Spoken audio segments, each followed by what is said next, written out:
আসসালামু আলাইকুম। সবাইকে স্বাগত জানাচ্ছি আমার ইউটিউব চ্যানেলে।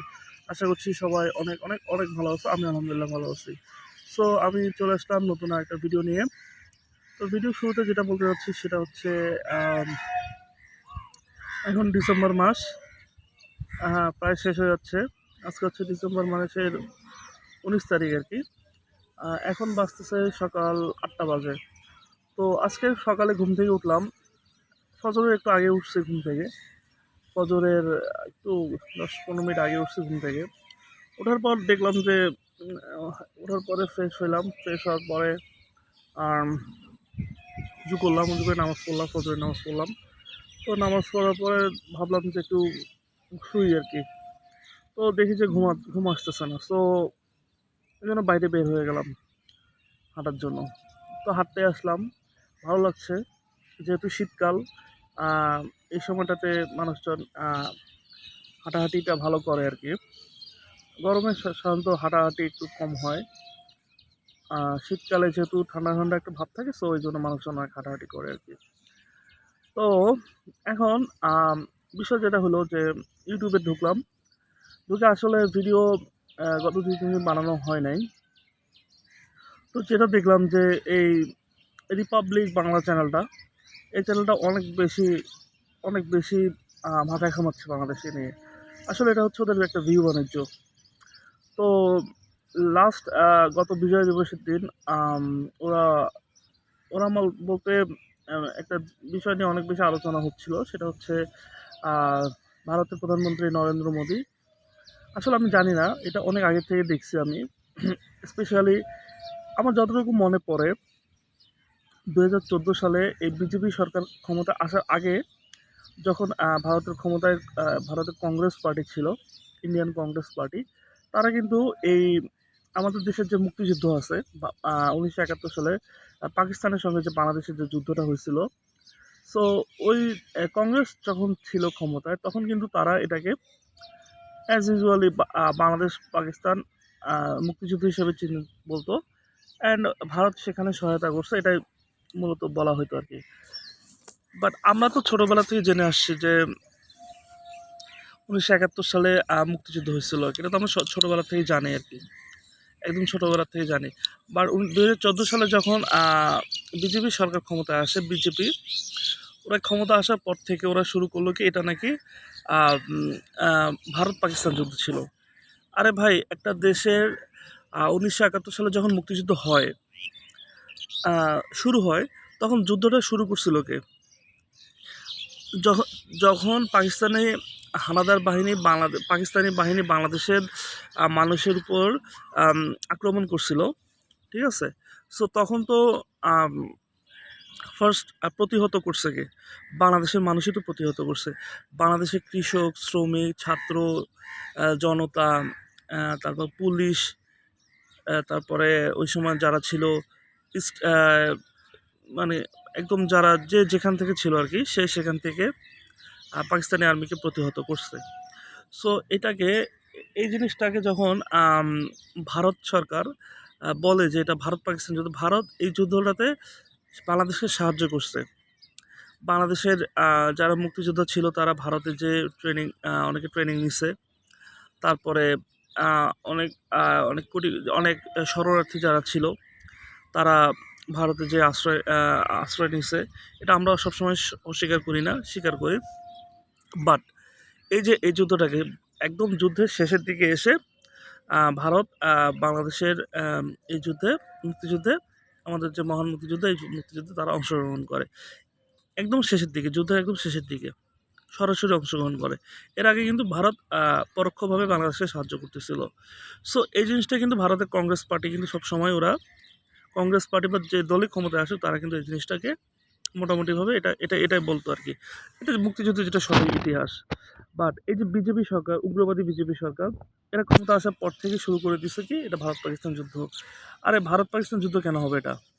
এটা তো আর মুক্তিযুদ্ধ আর ভারতের যে সেনাবাহিনী, এদেরকে মিলিয়ে তো যৌথ বাহিনী একটা গঠন করা হয়েছে। এর বাহিনীটার নাম হচ্ছে যৌথ বাহিনী।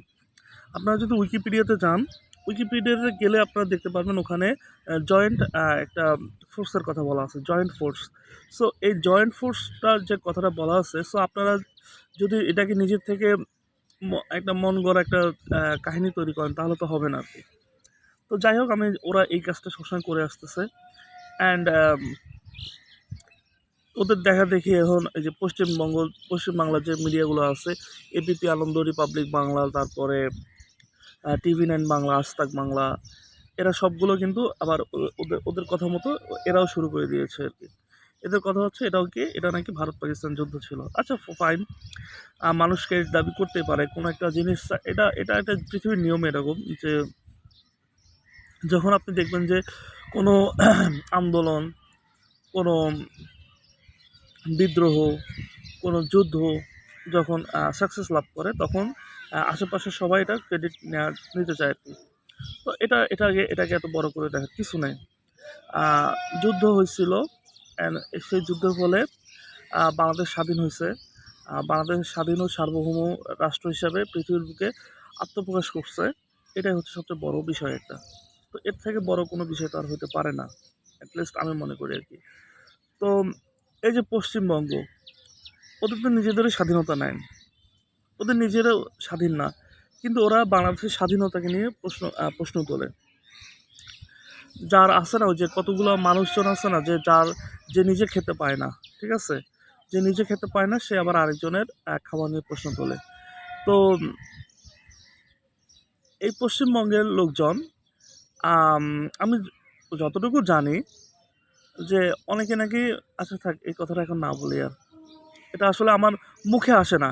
আসলে আমরা যতটুকু, আমার কাছে যেটা মনে হয়, আমরা বাংলাদেশের মানুষ অ্যাটলিস্ট মানুষকে সবসময় সম্মান দিয়ে কথা বলতে পারি। এই যে ঝগড়ুটে স্বভাবটা আমাদের মধ্যে নাই, পায়ে পাড়া দিয়ে ঝগড়া করা, এই জিনিসগুলো আমাদের মধ্যে আসলে নাই। বাট এই জিনিসগুলো, এই ঝগড়া করার যে বিষয়টা, ঠিক আছে, এই বিষয়টা কিন্তু পায়ে পাড়া দিয়ে গায়ে গা লাগিয়ে ঝগড়া করা, এই বিষয়টা কিন্তু ফার্স্ট পশ্চিমবাংলার মিডিয়া শুরু করছে। অ্যান্ড এগুলো তো মিডিয়া নামের কলঙ্ক, একদম কলঙ্ক যাকে বলে। এগুলো কোন টাইপের media I don't know, what types of media they are I don't know, and I don't realize, and I can't realize that what kind of media, what kind of social platform there, তারা একের পর এক।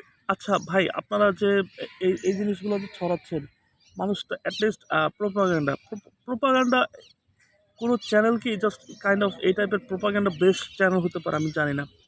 মানে they are spreading just their propaganda, nothing else. They are spreading the propaganda all time they are spreading the propaganda, news চ্যানেলগুলো।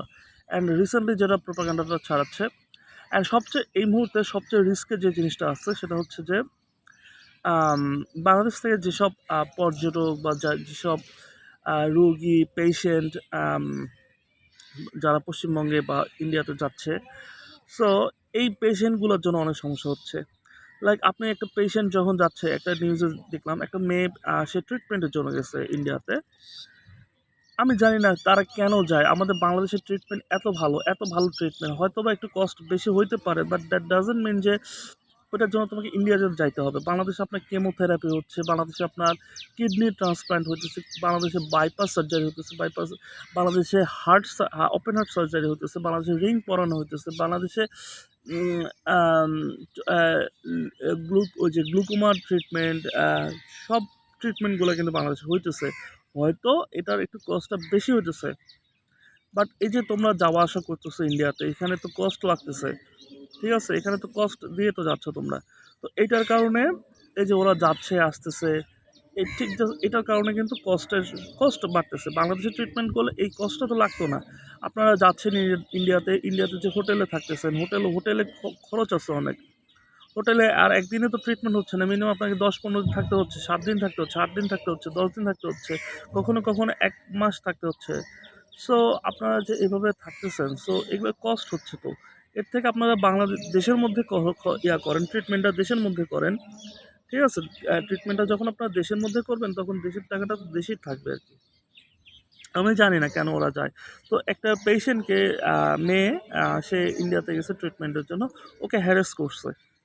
আর এখন বর্ডারে ইন্ডিয়ার অনেকগুলো ইউটিউবার, তারপরে অনেকগুলো টিভি চ্যানেলের রিপোর্টার, আমি এদেরকে রিপোর্টার বলতে আমার লজ্জা লাগে। এরা হচ্ছে ওয়ান কাইন্ড অফ ওই যে কতগুলা দুষ্কৃতিকারী আছে না, যারা মানুষকে বুলিং করে, মানুষকে ডিস্টার্ব করে, হ্যাঁ, এরা এই বাংলাদেশ থেকে যারাই যাচ্ছে তাদেরকে ডিস্টার্ব করতেছে। এই মেয়েটাকে বলতেছে ও নাকি বাংলাদেশ থেকে পালিয়ে গেছে আর কি, ঠিক আছে, বাংলাদেশ থেকে জীবন রক্ষা করার জন্য। আর আম আসলে ওরা কী টাইপের প্রোপাগান্ডা ছড়ায় এটা আমি একটা বলি। ওদের প্রোপাগান্ডাগুলো এরকম যে অনেক আগে ইন্ডিয়াতে এই পশ্চিমবঙ্গে আইলা নামে একটা, আইলা মেবি, হ্যাঁ, আইলা নামের একটা ঝড় হয়েছিল। সো এই ঝড়টা যখন হয়েছে তখন ওরা কী করছে জানেন? একটা রিপোর্টার দেখলাম, নিউজ 18 বাংলা সম্ভবত, সেই রিপোর্টারটা কী করছিল, মানে মানুষের হাঁটতেছে রাস্তা দিয়ে, সে বলতেছে এখানে হাঁটু হাঁটু পানি, মানে লোকজন সাঁতার কেটে কেটে যাচ্ছে। ওরা বলতেছে আমরা এখানে আহ, এখানে মানুষকে আমরা সাহায্য করার জন্য অপেক্ষা করতেছি, অ্যান্ড তারা পানির মধ্যে ইটস কাইন্ড অফ কলকাতার যে ড্রামা সিরিয়ালগুলো আছে না, লাইক জি বাংলাতে যে সিরিয়ালগুলো আছে, যত সব আজগুবি ফেক, এগুলো সিরিয়ালগুলোর কাহিনী কিন্তু সেম, মানে কোনো বাস্তবতার সঙ্গে কোনো মিল নাই। বাস্তবতা কোথায় আর ওরা কোথায়, মানে বাস্তবতার সঙ্গে কোনো রকমের মিল নাই এই সিরিয়ালগুলো। তো সেই সিরিয়ালগুলোর প্রডিউসাররা যখন নিউজগুলো তৈরি করে, তাই ওই টাইপেরই নিউজ কিন্তু তারা প্রডিউস করতেছে আর কি। আমার কাছে মনে হচ্ছে যে এখন এই যে নিউজগুলোর যারা এডিটর বা যারা যারা এই নিউজগুলো তৈরি করতেছে, তারাই কিন্তু বেসিক্যালি হচ্ছে গিয়ে আহ, আহ, এই ড্রামা সিরিয়ালের আম লোকজন আর কি। না হলে এই ধরনের ফেক, এই ধরনের প্রোপাগান্ডা বেসড নিউজ তারা কীভাবে করতেছে আর কি। তো এই যে পেশেন্টদেরকে বাংলাদেশ থেকে যারাই যাচ্ছে, এই পেশেন্টদেরকে তারা হ্যারাসমেন্ট করতেছে, ওদেরকে ইভেন তাদের পাসপোর্ট কেড়ে নিচ্ছে, পাসপোর্ট কেড়ে নিয়ে তাদেরকে বলতে বাধ্য করতেছে যে বাংলাদেশের নির্যাতন হচ্ছে, তো বাংলাদেশের অবস্থা খুবই খারাপ, সেখানে হত্যা হচ্ছে, খুন হচ্ছে, ধর্ষণ হচ্ছে। বাট এই টাইপের কোনো কিছু বাংলাদেশে হচ্ছে না। বাট তারপরেও কি তারা জোর করে মানুষকে এইসব বলাচ্ছে, কারণ হচ্ছে তাদের ভিউসের জন্য। মানে বাংলাদেশকে নিয়ে নিউজ করলে তাদের ভিউস হবে, তাদের চ্যানেলের টিআরপি বাড়বে, এইসব কারণে তারা এই জিনিসগুলো করতেছে আর কি। তো ফার্স্টে ওইটা হলো, অ্যান্ড এখন বলতেছে আরাকান আর্মি নাকি বাংলাদেশকে দখল করে নেবে, আর বাংলাদেশকে না, চট্টগ্রামকে দখল করে নেবে। ভাই এগুলো কী ধরনের প্রোপাগান্ডা আমি জানি না। আরাকান আর্মি হচ্ছে, যদি এমনটাই হতো তাহলে ইন্ডিয়াতে অনেকগুলো মায়ানমারে অনেকগুলো স্টেট আছে, কাচিন স্টেট আছে, তারপর চীন স্টেট আছে, যেগুলোর সঙ্গে আম, আহ, ইন্ডিয়ার সরাসরি ডিরেক্টলি বর্ডার আছে, অ্যান্ড ওই স্টেটগুলো কিন্তু বিদ্রোহীদের দখলে চলে গেছে আর কি। ওই যে স্টেটগুলো ছিল, ওই স্টেটগুলোও কিন্তু বিদ্রোহীদের দখলে আছে।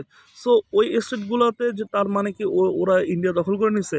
একটা দেশের বিদ্রোহী জনগোষ্ঠী যদি তাদের নিজস্ব ভূমি দখল করে বা সেখানে যদি তারা তাদের কন্ট্রোল করে, সেটা তাদের দেশের ব্যাপার, এটার জন্য আমাদের দেশে কেন সমস্যা হবে? বাট তারা আসলে প্রপাগান্ডাটা ছড়াতে যাচ্ছে এই জন্য যে চট্টগ্রাম দখল হয়ে যাচ্ছে, বাংলাদেশ দখল হয়ে যাচ্ছে। ফাইন, আমি জানি না তারা কতদিন এ ধরনের প্রপাগান্ডা ছড়াবে, বাট তারা যতদিন এ ধরনের প্রপাগান্ডা ছড়াতে থাকবে, আমরা বাংলাদেশের মানুষও কিন্তু ততদিন এটার উপর রিপ্লাই দিতে থাকবে। কথা বলে না যে ইট মারলে পাটকেল খেতে হয়, তো তারা যতদিন এভাবে ছড়াবে ততদিন বাংলাদেশের মানুষের কিন্তু রিপ্লাই দিতে থাকবে। অ্যান্ড ভালো হয়েছে একদিক থেকে যে মানুষের কন্টেন্ট পেয়ে গেছে আর কি। এই যে এই ময়ূক রঞ্জন ঘোষ বা যে স্বর্ণালী মেয়েটা, এরা যে, আমার তো ধারণা যে এই যে মেয়েটা স্বর্ণালী ঘোষ, ও হচ্ছে ময়ূক রঞ্জন ঘোষের সঙ্গে ও সম্ভবত বিছানা শেয়ার করে। আই ডোন্ট নো মেবি ও বিছানা শেয়ার করে, না হলে এই ধরনের প্রোপাগান্ডা জিনিসগুলো সে কোথায় শিখবে আর কি। তো এখন এটাই হচ্ছে মূল বিষয়। তো ওরা ওরা এখন বাংলাদেশ থেকে আবার বিজয় দিবসের দিন আর্মির কিছু সাবেক কর্মকর্তা তারা গেছে আর কি, তাদেরকেও তারা এই কোশ্চেনগুলো করতেছে। মানে বাংলাদেশ থেকে যেই ভিজিট করতেছে ইন্ডিয়াতে, তাদের সবাইকে এই ধরনের কোশ্চেনগুলো করা হচ্ছে যে আপনাদের দেশে হিন্দুদের উপর নির্যাতন করা হচ্ছে, অবস্থা খারাপ। মানে কাইন্ড অফ যে আমাদের দেশে আমরা ভালো আছি, আমরা আমাদের এখানে কোনো ঝামেলা নেই, গ্যাঞ্জাম নাই। বাট তারা বলছে না, তোমাদের এখানে গ্যাঞ্জাম, তোমাদের এখানে ঝামেলা।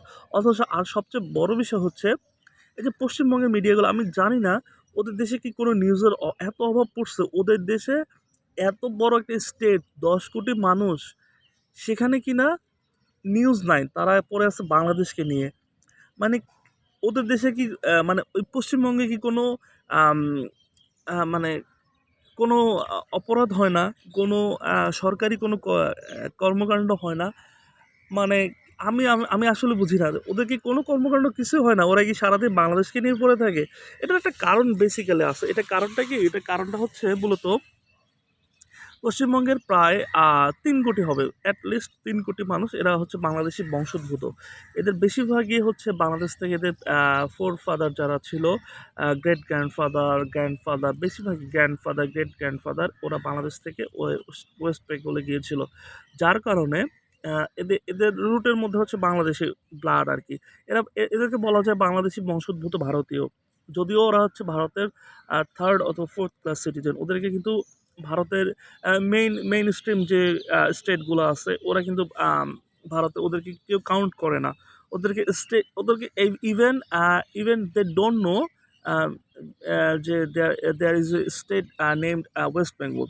পশ্চিমবঙ্গ ইন্ডিয়াতে কেউ যদি বাংলায় বলে তাকে তারা গেস করে যেটা সে হয়তো বাংলাদেশি। কিছুদিন আগেই তো ইন্ডিয়াতে একটা মেয়ে, কলকাতাতে মেবি, সেই মেয়েটা একটা মহিলাকে বলতেছিল যে সে যখন বাংলায় বলছে তো মহিলাটাকে বলছে যে আপনি হিন্দিতে কেন আপনি বাংলায় কেন বলছেন?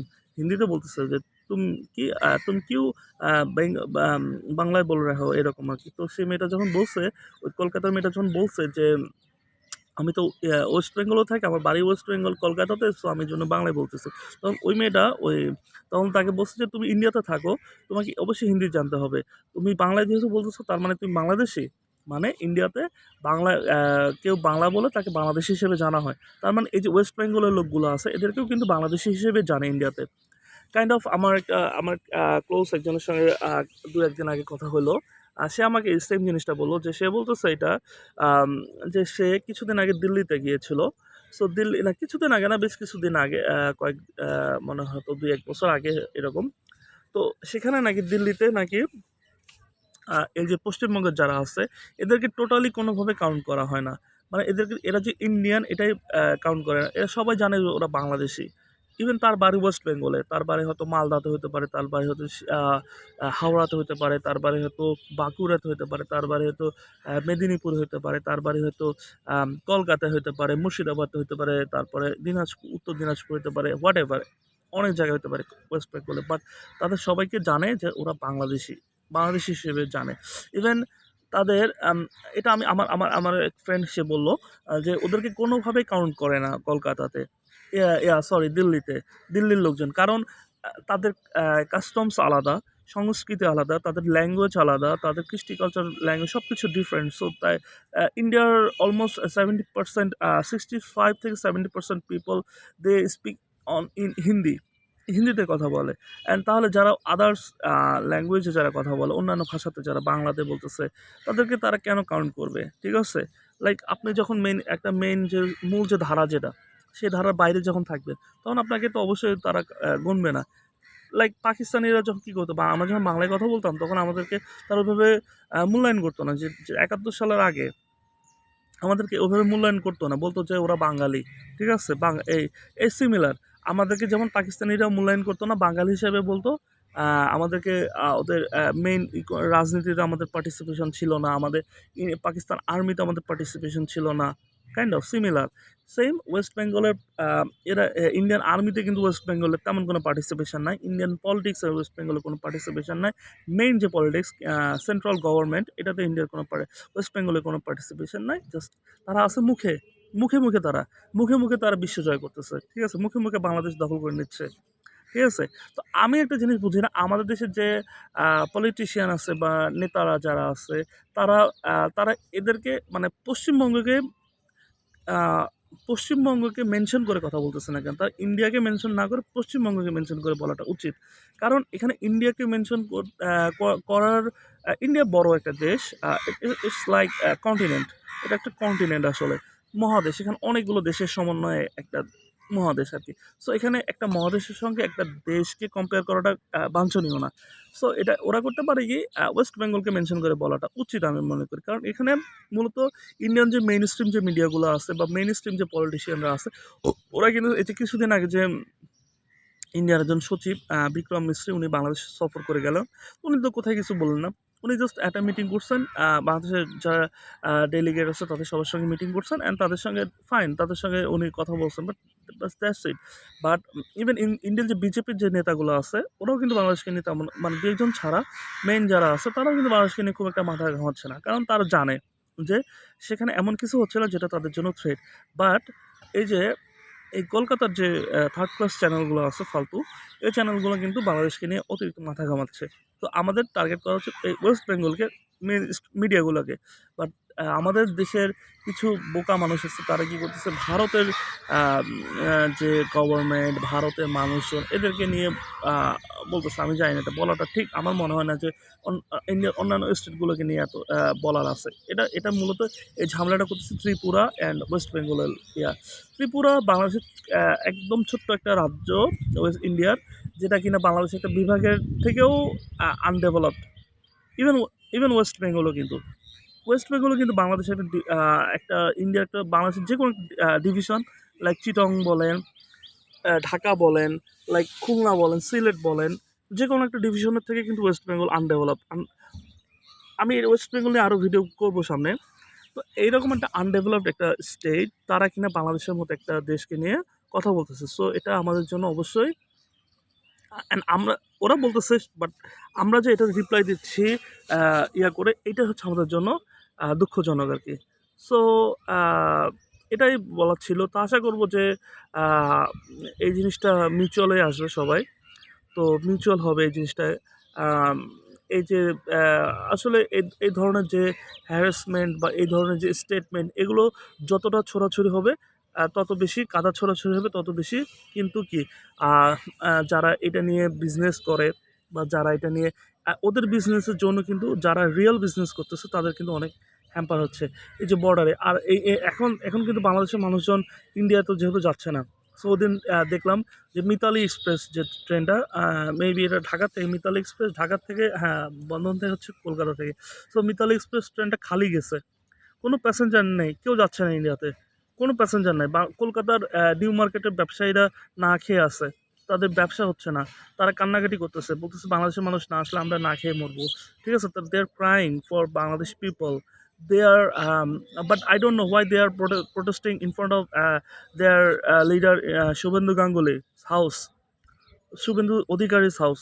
I don't know why. I think they should make protest in front of Shubhendu Adhikari's house. They should raise their voice. They should ask tourists. They should ask their customers from Suvendu Adhikari. Just বলো তোমরা যে বলো শুভেন্দু অধিকারীকে যে বলো যে ভাই আপনি যে এত কিছু করলেন তাহলে আপনি আমাদেরকে কাস্টমার দেন, আমাদের রুটি রুজির ব্যবস্থা করে দেন। আপনার নিজের তো রুটি রুজির ব্যবস্থা আপনি করতেছেন, ঠিক আছে, বাট আমাদের রুটি রুজির কী হবে আপনারা বলেন। ঠিক আছে, আপনারা এভাবে বিভিন্ন মিডিয়ার সামনে কান্নাকাটি না করে আপনারা শুভেন্দু অধিকারী বাসার সামনে যে বলেন, আপনারা ময়ূক রঞ্জন ঘোষের বাসার সামনে যে বলেন, আপনারা স্বর্ণালী বাসার সামনে যে বলেন যে আমাদেরকে কাস্টমার এনে দাও। তোমরা তো ভিউসের জন্য ব্যবসা করতেছো, ভালো ব্যবসা করতেছো, বাট আমাদের কী হবে? তোমরা আমাদেরকে এনে দাও, কাস্টমার এনে দাও, আমরা খেয়ে পরে বাঁচি। আমাদেরকে কাস্টমার না পারে আমাদের খাবার এনে দাও, আমরা খেয়ে পরে বাঁচি। তারা তো এটা করতেছে না, তারা বিভিন্ন মিডিয়ার সামনে কান্নাকাটি করতেছে। সো আমার যেটা মনে হয় যে আপনারা আপনাদের ভয়েসটা রেজ করেন, আপনারা শুভেন্দু অধিকারী বাসার সামনে যে আন্দোলন করেন। ঠিক আছে, এটা বাংলাদেশে কাস্টমার না গেলে আমাদের কিছুই হবে না। আপনার লসটা আপনাদেরই হবে। বাংলাদেশের মানুষজন যাবে থাইল্যান্ডে চিকিৎসার জন্য, দরকার হলে চিকিৎসার জন্য বাংলাদেশের মানুষজন থাইল্যান্ডে যাবে, ইন্ডিয়াতে যাবে না এরপর থেকে। ঠিক আছে, আর আপনারা যেরকম হ্যারাসমেন্ট করতেছেন এরপর থেকে কেউ আর আমার মনে হয় না ইন্ডিয়াতে যাবে আর কি। একমাত্র কিছু মানুষ আছে, বাংলাদেশে যে কিছু মানুষ আছে তা না, এদেরকে যদি আপনি একদম দড়িতে বেঁধে রাখেন তারপরেও যাবে। ঠিক আছে, কিছু মানুষ অবশ্যই আছে এরা যাবে, বাদ বাকি পার্সেন্টেজটা কমে যাবে আর কি। ঘোরার জন্য পাকিস্তানে যাবে, আর ট্রিটমেন্টের জন্য থাইল্যান্ডে যাবে। ইভেন এখনই কিন্তু অনেক কিছু অনেক থাইল্যান্ডের অনেক জায়গা কিন্তু জনপ্রিয় হয়ে যাচ্ছে বাংলাদেশে। ইভেন থাইল্যান্ড, ভিয়েতনাম এসব অনেক জায়গাগুলো অনেক সুন্দর। ঠিক আছে? আমার ফ্রেন্ডরা ঘুরতে গেছিলো, তারা বলছে সিঙ্গাপুর, থাইল্যান্ড, ব্যাংকক, শ্রীলঙ্কা আছে, অনেক সুন্দর, সুন্দর জায়গা আছে, মালদ্বীপস আছে। সো আমার ফ্রেন্ডরা ঘুরতে গেছিল, আমি ওদের কাছ থেকে শুনেছি। ইন্ডিয়ার থেকে অনেক সুন্দর, সুন্দর জায়গা আছে, সেগুলোতে যাবে। আর ট্রিটমেন্টের জন্য তো থাইল্যান্ড আছেই। তারপর ঘোরার জন্য পাকিস্তান আছে। সো এটা আপনাদের লস। দেখেন আপনারা কি করবেন। সো সবাই ভালো থাকবেন, সুস্থ থাকবেন। তো ভিডিওটা ভালো থাকলে অবশ্যই লাইক দিবেন, কমেন্ট করবেন আর ভিডিওটা অবশ্যই একটা সাবস্ক্রাইব করবেন আমার চ্যানেলটাকে। By, by. আল্লাহ হাফেজ।